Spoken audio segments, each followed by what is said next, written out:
بسم اللہ الرحمن الرحیم۔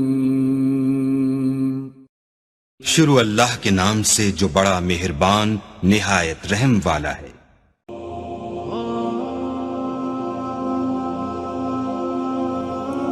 دوستو، حضرت علی رضی اللہ تعالیٰ عنہ فرماتے ہیں، جس نے اپنی پریشانیوں کو لوگوں پر ظاہر کیا تو وہ اپنی ذلت پر راضی ہو گیا۔ قبرستان ایسے نوجوانوں سے بھرے ہوئے ہیں جو بڑھاپے میں توبہ کرنے کی خواہش مند تھے۔ ہر مشکل کے وقت کہا کرو لا حول ولا قوت الا باللہ العلی العظیم، مشکل آسان ہو جائے گی۔ عورتوں کی عقلیں ان کے جمال میں ہیں اور مردوں کا جمال ان کی عقلوں میں ہے۔ مجھے مایوس ہونے والے شخص پر تعجب ہوتا ہے جبکہ اس کے پاس استغفار کی قوت موجود ہو۔ زندگی میں قسم، قدم اور قلم بہت سوچ سمجھ کر اٹھانا چاہیے۔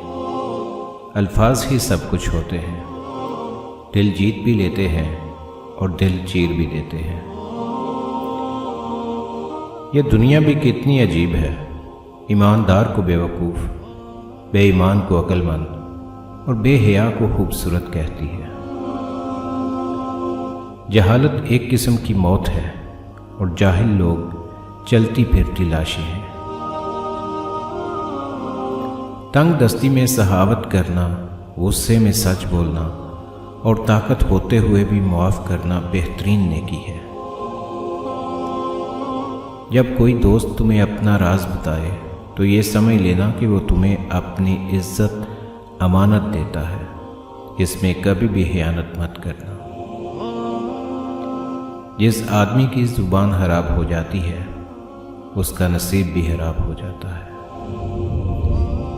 اگر تم سے کوئی جلتا ہے تو بجائے غصہ ہونے کے ان کی جلن کی قدر کرو، کیونکہ یہی وہ لوگ ہیں جو تمہیں خود سے بہتر سمجھتے ہیں۔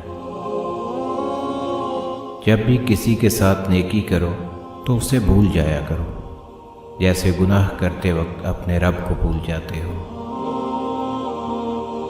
جو شخص تم پر غصہ کرے مگر پھر بھی تعلق ختم نہ کرے، وہ برے وقت میں تمہارا سچا ساتھی ہے۔